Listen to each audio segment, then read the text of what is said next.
So anyway, you are live on YouTube. Turning this mic over to you, Rev Wayne Stills. Hey, everybody, how's it going? This is Wayne Seals for Miracles Everywhere. It's good to be here. It's a nice little crowd of people in here today. It's nice to see you all.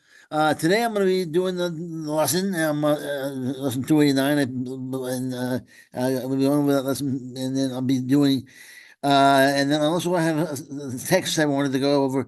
But for me at least, the lesson. And that'll be it. Mostly, I'll be. And if anyone wants to say something, just put your hand up. And if I don't see it, then maybe Lynn just let me know, or someone let me know, or just start talking because I sometimes close my eyes when I'm speaking, and I don't see, or I'm reading off the page, and I don't see the hand up. So feel free just to raise your hand or say, "Hey, yo, shut up," and then start talking. That's fine with me. So, and then so that's the game today. That's what we're doing today. So relax, take it easy, and I speak. Send me to the best you can, and I'm a little mumbly. So you listen to the whole thing, and what you can get out of it is what the spirit wants you to learn. What you don't get out of it is what the spirit doesn't want you to learn. It's that simple. And if you can get a little bit out of it, then the spirit wants you to learn a little bit today. If you get a lot out of it, you learn a lot today. If I can be a little helpful, then I've done my job. If you have nothing to worry about when you're listening to me, because all you gotta do is put your attention on the words and see what happens. There's nothing you can just do anything. Just be. That's what you gotta do is just be. And life will take care of you. That's what life does. It gives you insights as long as you want the insights. Do nothing but do nothing. Just open your mind, open your heart up, and let the insights flow into you. You do too much, then you tell the spirit, "Hey, let me lead the way." You tell Jesus, you tell the spirit, you tell your inner therapist, "I don't need you." Every once in a while, I like to look to you, but for the most part, I'll lead the way. You follow me. So the spirit says, "Okay, if that's what you want, then you lead the way." And that's the end of your problems. So you lead the way. You tell spirit, you lead the way, and I'll follow you. I said so. We don't always want to be followers. Which remember, what you're following is with your higher self. You're following yourself. But that doesn't show up in your daily experience until you let go of everything that is not you. All the pictures and images that are not you, and then you'll see and feel that higher place, that higher existence.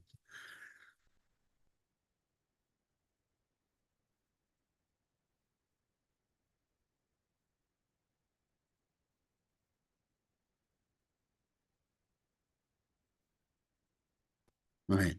Um, Today's lesson is a good one. It's a very good one because it deals with time, and I love dealing with time. Time is a good one. It's good. It's fun to deal with, especially in the course. The course is very it's powerful on time. It's very it tells you time's a joke. It's the first thing we made up. We made up space time. We put things to the left of us, put things to the right of us, and call that past and present, future. And then we put ourselves in the middle of it and squeeze ourselves we're going to fight. And then there's no now. And that's sort of what one of the text. But there's no now. There's no eternal now for most of us. We just live in the middle of us, in what we call the present.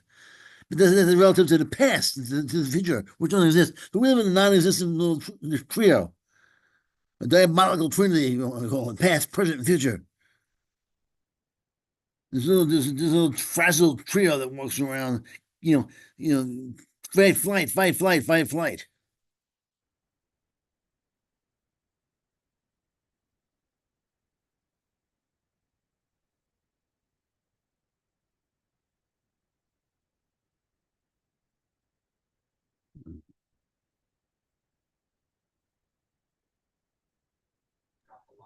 Welcome, Amy. Oh, she was here for a second. What just happened? Amy Torres just came in the room for a second. That's all. Okay. Do you want me to give them the mic there? Oh no, she just left. She came in and she's going to be on next Tuesday, so she's probably checking out the link. Oh, So okay. it's going to be helping her. So Okay. maybe she'll come back. So she's gonna come back. Or me to come back.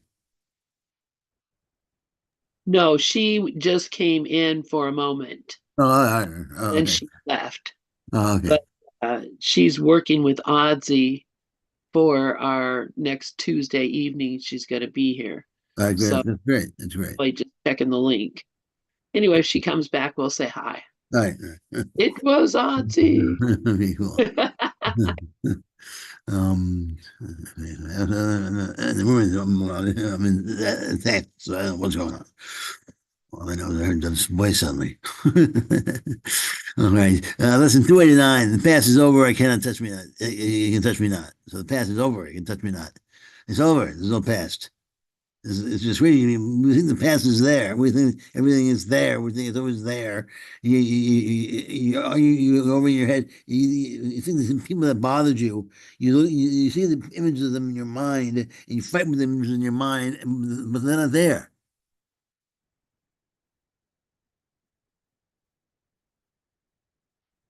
Just play a lesson first, and then we'll get to that in a second. I don't want to too far. We'll play a lesson. Play a lesson first. Take a deep breath or two, relax. It's a short lesson. These lessons are all so short and powerful. It's awesome. All right, so the music behind this song is Chill Day. Chill Day.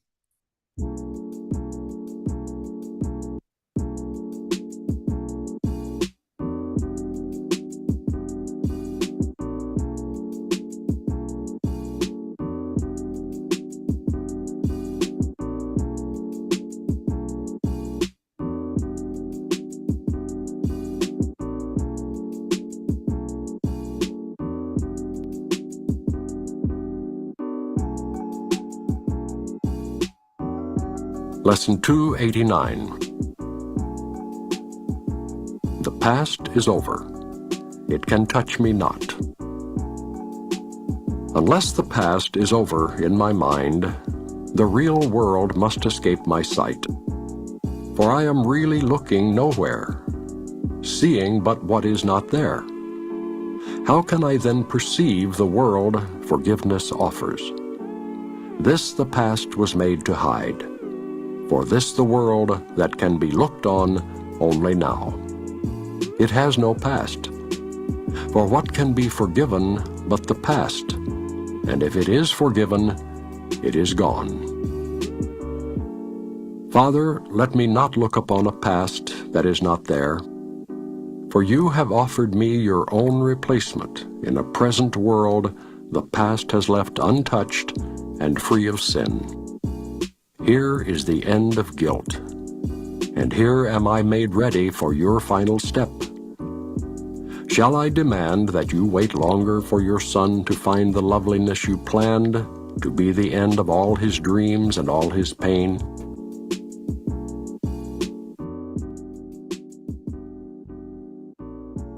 Okay. Everything you look at that's in the past. Everything you look at in the past. Everything. Everything you're looking at, it's already happened.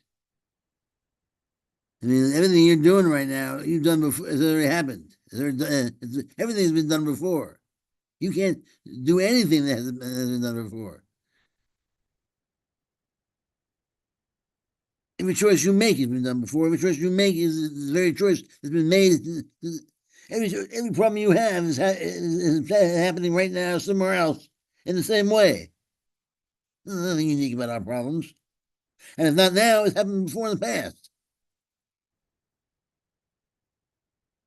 So everything is meaningless. All we can do is pretend that that's not the case. It's when we get more powerful, when we realize it's the art of pretending.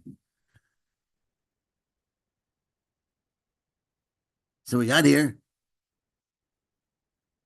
Pretending.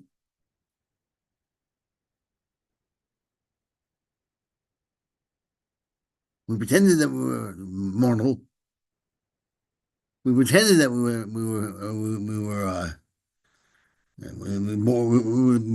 being born. We pretending that we're dying.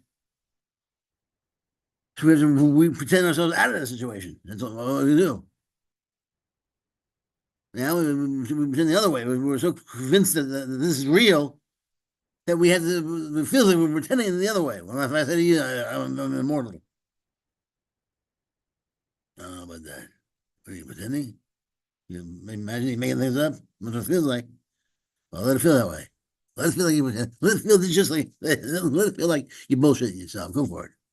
And that's what it's gonna feel like for a while. Until you really say it enough times and believe it and know it. Remember, you didn't know basic math. You had to buy into that first. Then you knew it.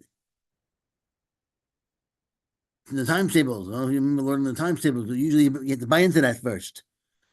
First, you have to believe it. 2 times 2 is 4. 2 times 2 is 9. You have to buy into that. Buy it. You memorize it. Memorize it. That's how I did it.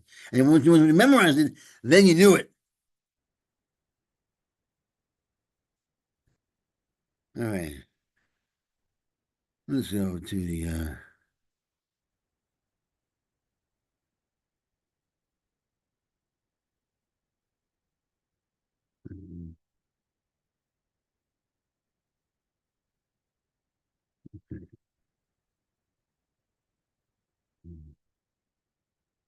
Lesson 289. The past is over. It can touch me not. Unless the past is over in my mind, the real world must escape my sight. For I am really looking nowhere, seeing but what is not there. Now, this is a mechanics thing. We're not seeing anything. The past is over. Past is gone. It's history. I mean, that's one thing we're going to agree on. The past is over. It's gone. So we look through everything through the image of what we think is there, the past. So when we see something, if I see these glasses right here, I see these glasses through the past. I see past glasses first. I see past things, past that, past this. I compare it with this, I compare it with that. And next thing I know, I see glasses. But they're not really here. I mean, I don't really know what's here at all. I'm seeing, I'm not really seeing, I'm seeing, if I'm really looking nowhere, seeing what's not there. Because I'm looking at something, comparing this with stuff that's not even there. So I can't be seeing anything. So when I'm looking around my room, I'm not really seeing anything. Because I'm seeing everything in relative to what I'm seeing, some relative to the past. And the past isn't there. So I have to stop thinking, I have to stop comparing the present with the past. I have to stop comparing the present with the past. How do you do that? It's not like we do it consciously. It's not like I want to compare that with the past. It happens really fast.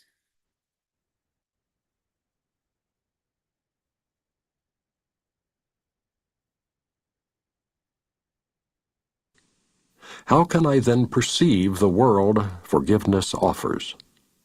This the past was made to hide, for this the world that can be looked on only now. It has no past, for what can be forgiven but the past? And if it is forgiven, it is gone. This is the past we made to hide.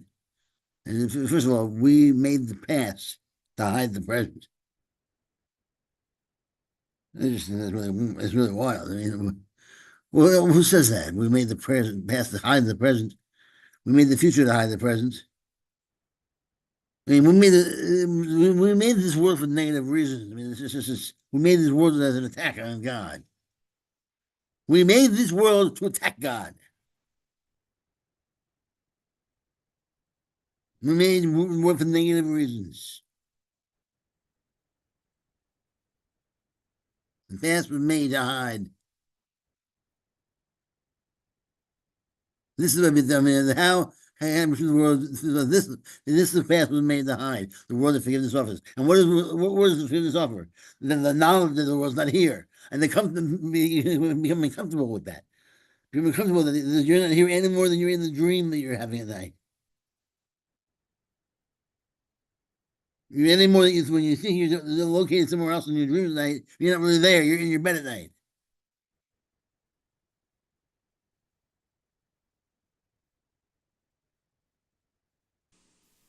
Father, let me not look upon a past that is not there, for you have offered me your own replacement in a present world the past has left untouched and free of sin. Is that what you do? Ask God to help you out. See, God, like, do me a favor. Get rid of the past. Don't let it hurt me. Yeah, something I want to walk around forgetting everything that happened to me. I always say, do me a favor. Don't make it something that you used to judge me and to hurt me. I want the past to be more like a picture album.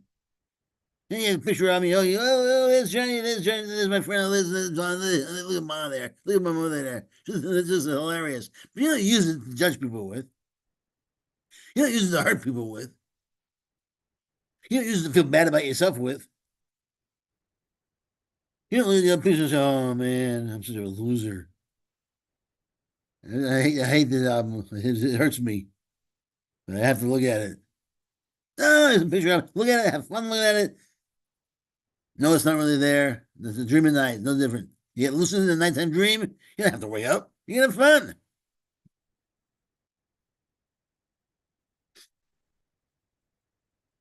Here is the end of guilt, and here am I made ready for your final step.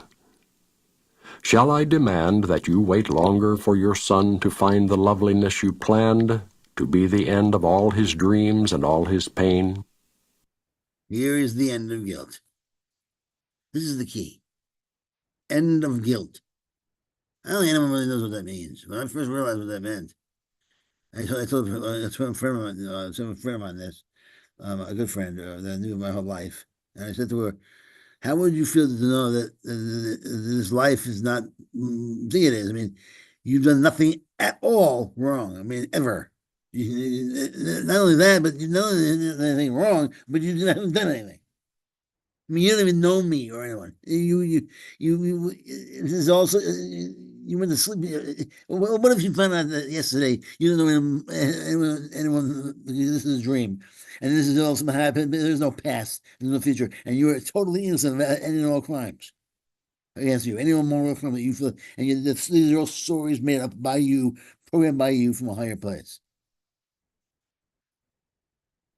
Bottom line, what would you do if you found all the problems that you've had, all the negative situations that you find yourself in, all the crimes that you find yourself guilty about, all the things that you wish you hadn't done? You're innocent, completely innocent. Not only are you innocent of things that you've done in the past, but you can't do anything wrong. That's the key. That's where it gets really cool. Because not only are you innocent completely from the stuff you've done in the past, you're born innocent. You were born innocent. And then you may do things, but doesn't mean you can get innocent, getting guilty. You can't become guilty in a dream. There's no guilt in the dream. There's insanity, perhaps, but no guilt. And what you do in a dream, you're not guilty because nothing's really happening in that dream. You're always innocent. You wake up from the dream and say, I just killed 19,000 people.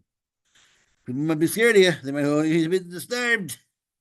But as long as you do it in that nighttime dream, then you can be held accountable. Well, that's sitting right here. This is a dream. You can't be held accountable. We might want to hold you accountable. I might say I hold you accountable because I'm attached to this dream and I want to stay here. I don't want to leave the party. And if you're a threat to me and then I'm gonna lock you up. If you got a gun in your hand, I'm gonna take care of you. I gotta get rid of you on some level. I gotta make sure you're not shooting at my family, shooting at my friends. But that's something to my credit. That's just I I want to stay here. I want to continue attacking. I want to continue my attack on God. I'm not ready to leave. I'm going to get tapped. Time to go. No, yeah, sorry. What's going to happen? Maybe not, though. We'll see. Actually, it wouldn't be so bad if I got that tap on the shoulder. That's actually when we went down. It was kind of cool. Time to go. Oh, where we going?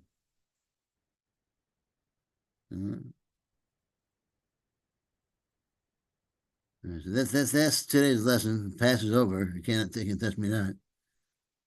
The past can't touch us. The past is over. It's gone. Remember that everything in your head. The course says when you are thinking of something, when you're in your head, when you contemplate the past, your mind is actually empty. Empty. You have nothing going on in that mind. When you're relaxing and nostalgic of the past. Keep in mind that when you're looking at it, it's not there. Certainly, you close your eyes and fantasize about something. It's not really there. It's a fantasy.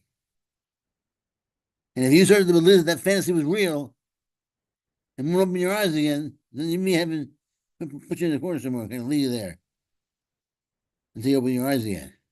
And you get back into the real world.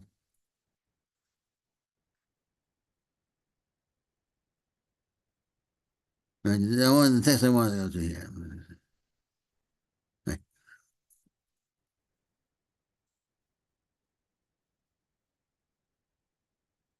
This is the text.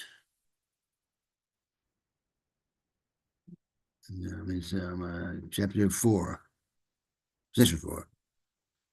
The function this is time. This is a function of time. The function of time. I think it's chapter 15. I'm not sure. It is a bit confusing. This is the let's see something.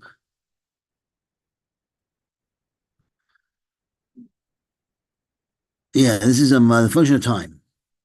This is dealing with time with time, and it's a pretty cool text. I'm going to read it. I don't have the luxury of having Jim Stewart. It's not available on this.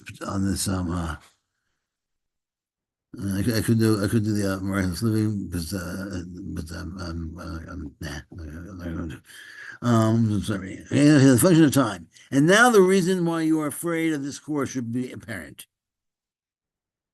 For this is the course on love. For this is a course on love, because it is about you. You've been told that you function in this world. You've been told that your function in this world is healing, and your function in heaven is creating. The ego teaches that your function is on earth is destruction, and you have no function at all in heaven. It would thus destroy you here and bury you here, leave you no inheritance of the dust of which it thinks you were made. As long as it was reasonably satisfied with you, as reasoning goes, it offers you oblivion. Isn't it nice? Isn't it? He offers us oblivion. It's sweet of him. Oblivion. Thank you very much. When it becomes overly savage, it offers you hell. So when it becomes overtly savage, it offers you hell. The ego offers you oblivion, and maybe if you really mean nasty son of a bitch, he'll offer you hell. And that's the worst you can get. You might either no heaven, probably the atheist right out. Just plain oblivion, maybe hell. Thank you to you. Neither oblivion or hell is acceptable to you as heaven. Your definition of heaven is hell and oblivion, and the real heaven is the real. I'm going to come down here. I want to get to the here. The ego has a strange notion of time, and it is worth this notion that your questioning might well begin. The ego invests heavily in the past, and in the end believes that the past is only aspect of time that is meaningful. So the ego lives in the past. Worships the past. The past is all there is. You invest heavily in the past, and in the end believes that the past is the only aspect of time that is meaningful. Remember its emphasis on guilt enables it to ensure its continuity by making the future like the past, and it's avoiding the present. By the notion of paying for the past in the future, the past becomes a determiner of the future, making them continuous without and intervening the present. Now, so in other words, the way the ego works is that it lives in the past, and it bypasses the present by dictating, by forcing it to take certain actions. So it has totally, it takes the power out of the present moment, forcing it to become one continuous movement from ego to the past and the future. And what you have is you have the nothingness, nothing, and then it continues nothingness all the way to you one line of nothing. So the ego regards the present only as a brief transition to the future, in which it brings the past to the future by interpreting the present in past terms. So if I'm in the past right now, which I'm sure we all are, and I want to interpret this remote that is like, all right, this is a remote and use it for the TV. Now I'm still in the past though. I've never seen what's here. And I think I've seen what's here, but I'm not really seeing what's here at all. And now, all right, now I see this in the past, and now I'm in the future. Now I'm playing on TV. Now I'm still in the past though. Then what I do with this remote, now I'm going to the future with it. I get the TV with it, and then I put it somewhere so I don't lose it. And anything I do with this remote in the future, based on past, it's based on the past. And it's just and I have no and nothing I can do about it unless I make a different choice. Remember the emphasis on guilt by the notion of paying for the past in the future. The past becomes determinant of the future, making them continuous without. In other words, the idea that the future is like the consequences of you pay for it if you the future is a strict result of the past, which is silly if you think about it, because there is no past, there is no future. So we put that whole game out there. We put the whole idea out there that there's a past and a future. And then we put this idea there that the future controls, the past, the future is controlled by the past. And then we said, oh no, that's terrible. I don't know how to control that. I'm out of control. But again, then I put it into play. We have this idea that we create a game that we could lose. We never make up a game we could lose. Nobody does that. The game, this is a game we made up. We made a game we win. We can't lose. That's how we set the whole thing up. The little button we press. Can't lose. And what we do, it's the right choice. That's why we're innocent. Everything we're doing is the right choice. The ego regards the present only as a brief transition to the future. It brings the past to the future by interpreting the present in terms of the past. Now has no meaning. The ego. We were talking about that earlier. The present merely reminds the ego of past hurts. Somebody who's always talking about the past and always complaining about his grievances.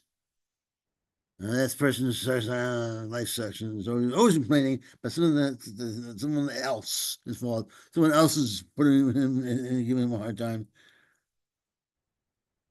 That's the ego. Because I'm reminding that person, everything triggers that person is memory of something that bothers him or her.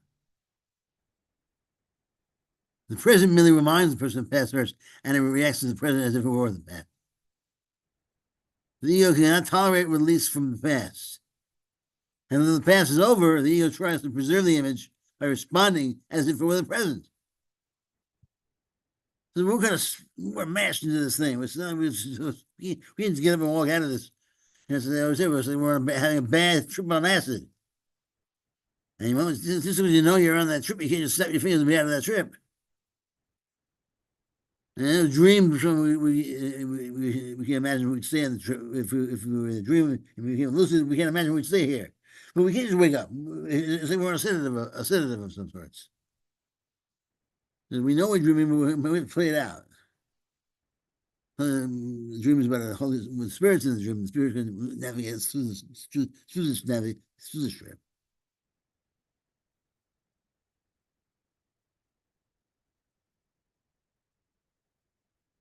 It dictates your reactions to those you meet in the present. The ego dictates your reactions to those you meet in the present from a past reference point, obscuring that present reality. In effect, if you would follow the ego's dictates, you will react to your brother as though he were someone else. And this will surely prevent you from recognizing him as he is. And you will receive messages from him out of your own past, because by making him real in the present, you are forbidding yourself to let it go. By making the past real in the present. You thus deny yourself the message of release that every brother offers you now. So you have two people, and all they're doing is not seeing nothing. All they're doing is hitting the other, throwing the past at each other. And the past, if someone could walk by and see what was really there, they'd see people doing nothing. And see that they're saying nothing to each other, and speaking in tongues, and they're doing nothing, but they think they're doing something.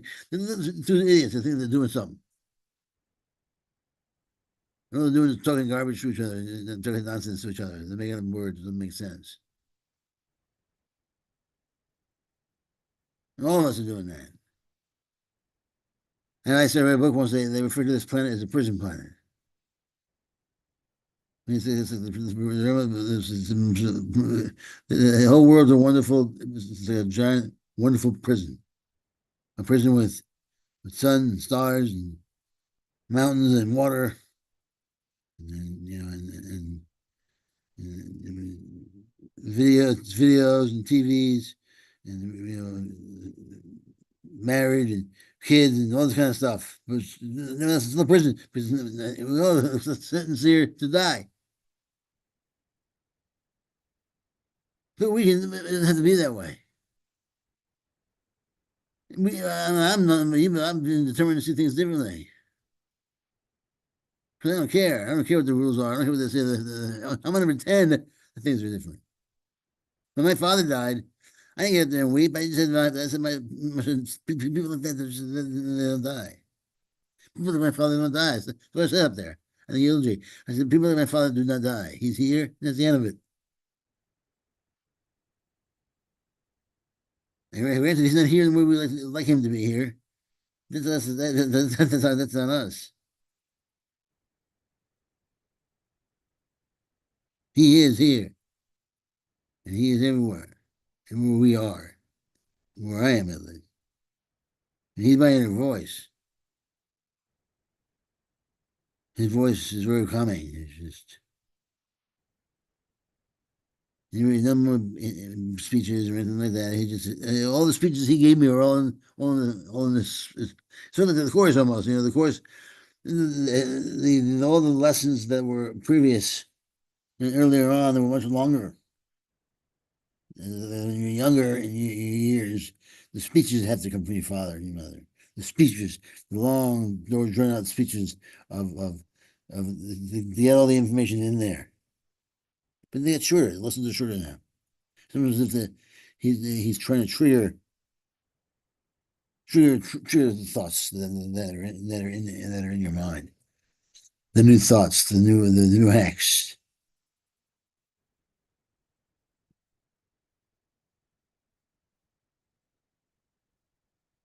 Wayne, I put my Yeah. hand up. I Oh, I'm want sorry. to Yeah, say, go ahead. yeah, I wanted to say that, that was helpful with your dad because we are only projecting what we think our dads are, but they're not there. So they don't die, but they're here still because we're never informed. So that was just helpful. I loved it when you played the lesson and everything you're sharing. So thank you. Absolutely. Well, I'm glad I'm helpful. You do these things, as you're doing it, what effect that you're having on the people listening. So I'm glad you helped.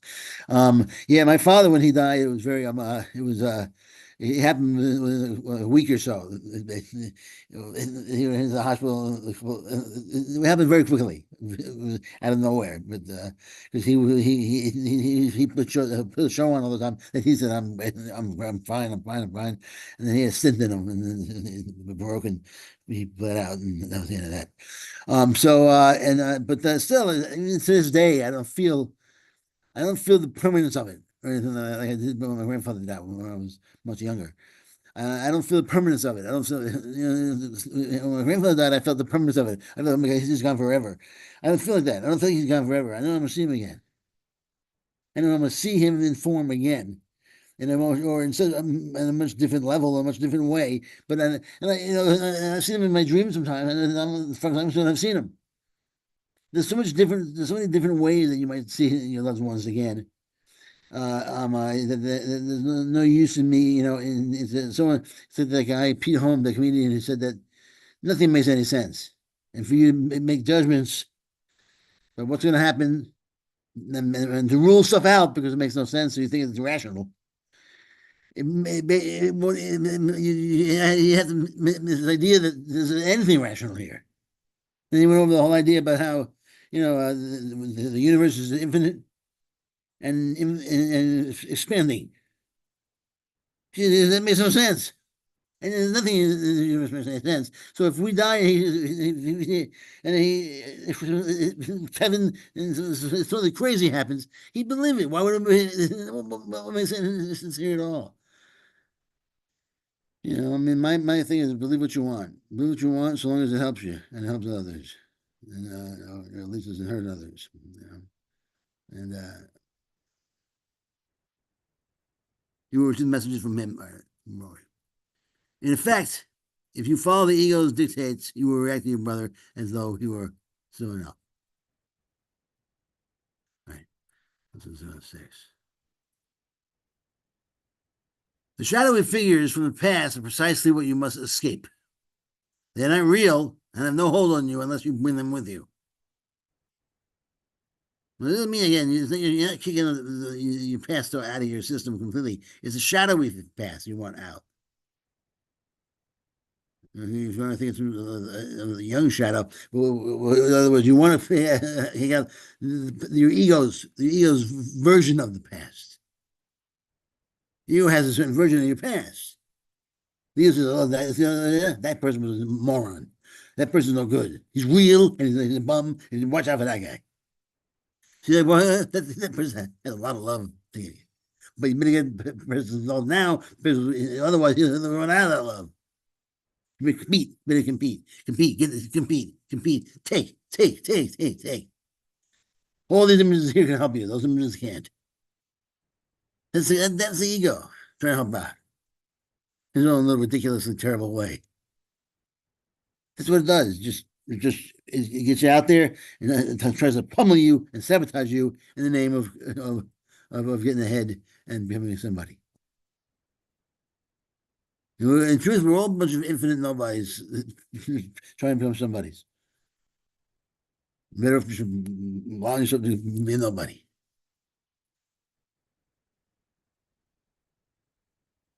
It's a lot more fun to take the pressure off. Than be a nobody.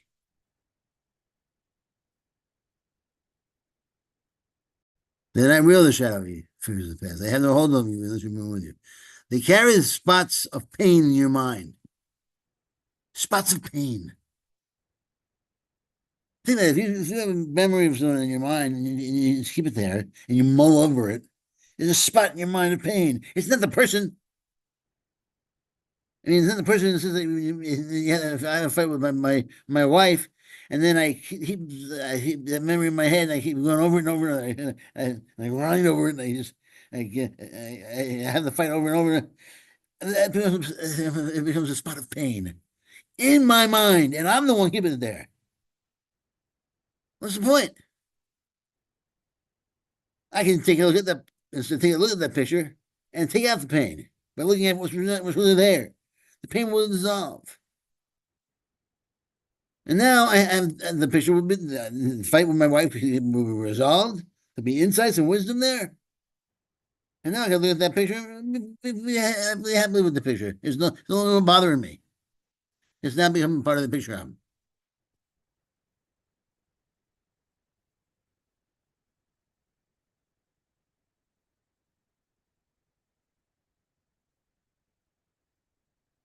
They carry spots of pain in your mind, directing you to attack in the present.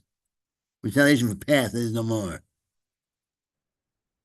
The ego gives you a memory of the past that doesn't exist. It says, what Kennedy said, forgive your enemies, but don't forget their names. That's the ego. It makes you pretend you're forgiving people. Yeah, forgive them. Yeah. You figured it out. Good. You figured it out. But don't forget them, though. Know who they are. You could be attacked at any moment, so keep your guard up. But forgive them. Nice, right? The course teaches you how to forgive and forget. To forgive and forget is the key. To put yourself in a place where you know you're not going to, you can be totally defenseless. When you know you can't be under attack. So you don't have to attack anybody. You're innocent. You're safe.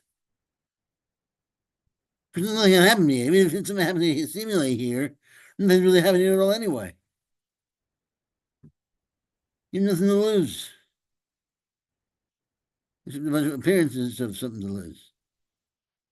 I can say it's easier said here than done. I mean, I'm not an idiot.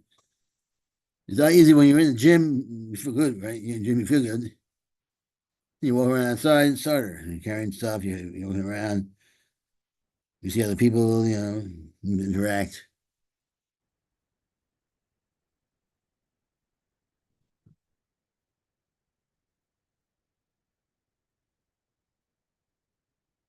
And this decision is one of future pain.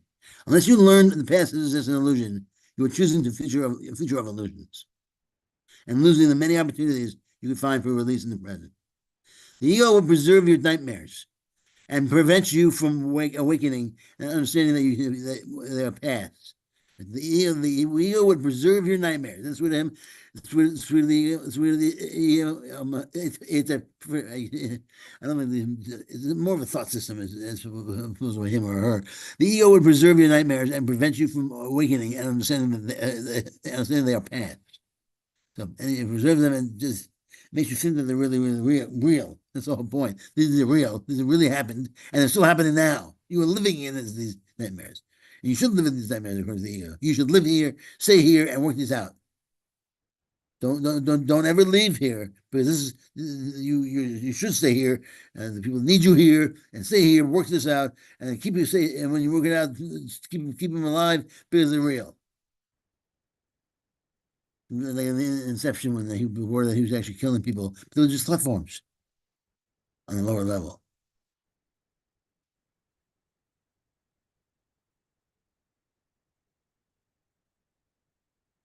The ego would preserve your nightmares and prevent you from awakening, and since they are past. Would you recognize a holy encounter if you merely perceiving is meeting your own past? For would you be meeting no one? For you would be meeting no one. So that's if would you recognize a holy encounter if you were merely perceiving it as meeting your own past?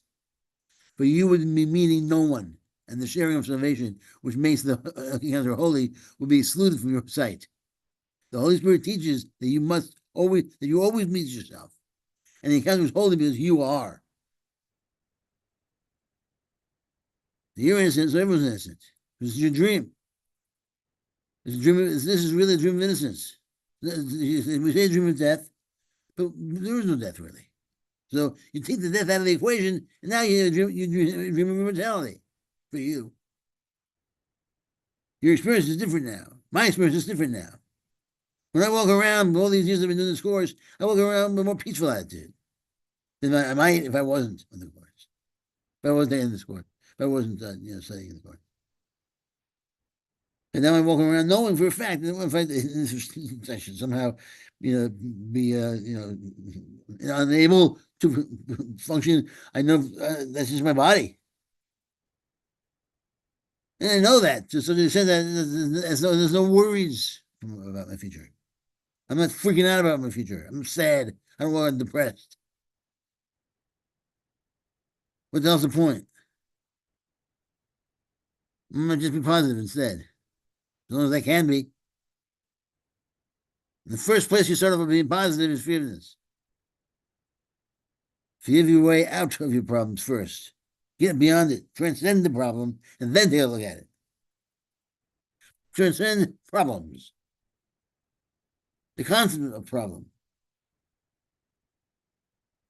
Because in this world, problem means sabotage, hell, misery, suffering, agony. The inability to move on, to move forward. But that's here. The abstraction from which it comes is a challenge that can be overcome, that's meant to be conquered. So take the higher road. If any challenge you have, take the higher road, the higher form of that. Remember, we'll always be in form, we're always going to be in a dream until we wake up completely. We're always going to have our eyes closed. We're always believing in that fantasy until we open our eyes. And the final opening of our eyes is something that we can't do on our own.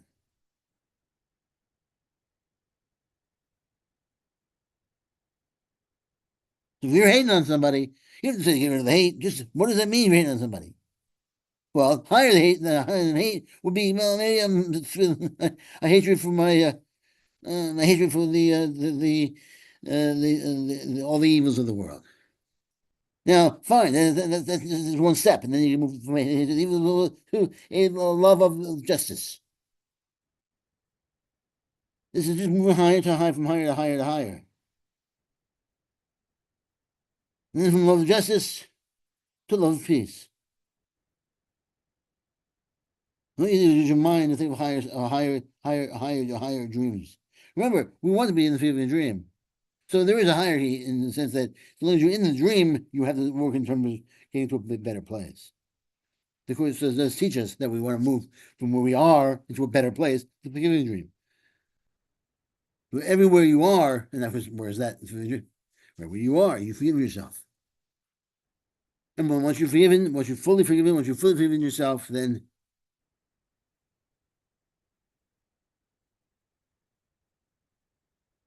you move on. The ego teaches you that always encounter your past. And because your dreams were not holy, the future cannot be in the present without meaning. Ego doesn't say, look, you can't get out of the past, and you are a bad person. We're all bad people. We're all trapped here. This, my friends, is a prison planet. You are thrown into the past onto this planet, which is over. You can't get out. This is the dream of death, birth and death.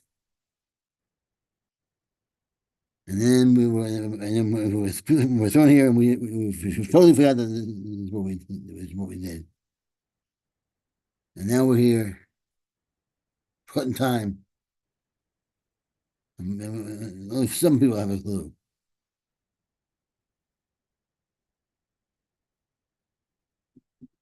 And those people it's hard to find because the advanced teachers, they're not much different than us. You know, they just smile a little bit more, as the course says, a little happier, a little more peaceful looking.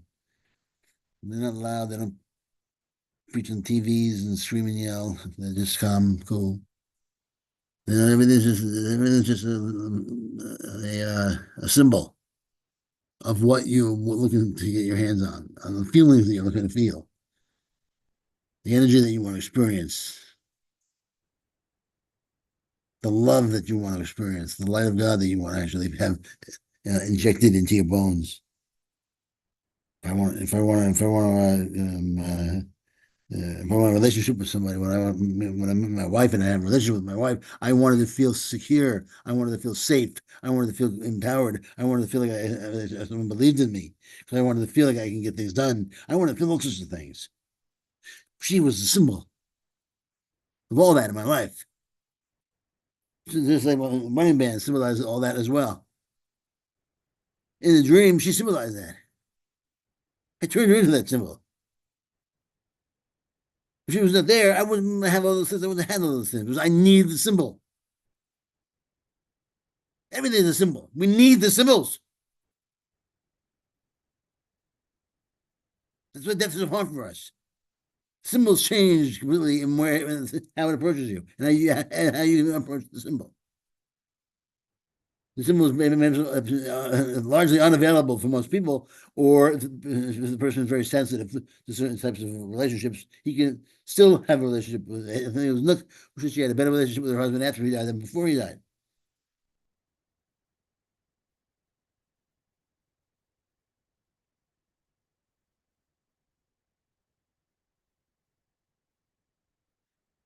Let's finish this out. I think right now. I'm just finish this out here. I'll be done with my divine rantings, and hopefully the divine. My rantings about less.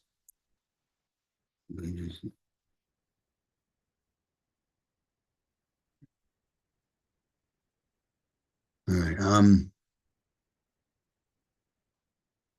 right. Here, you too will interpret the function of time as you will. If you accept your function in the world as all the time as healing, you will emphasize only the aspect of timing and healing will can occur. Healing cannot be accomplished in the past. It must be accomplished in the present to release the future. This interpretation ties the future into the present and extends the present rather than in the past. But if you interpret the function as destruction, you will lose sight of the present and hold on to the past to ensure the destruction of the future. And time will be, as you interpret it, for of itself is nothing. So that's how we did it. It's clear. Christ of the ego. Fear or love? Faith or fear? Faith or love? In other words, it's clear. Destruction or creativity.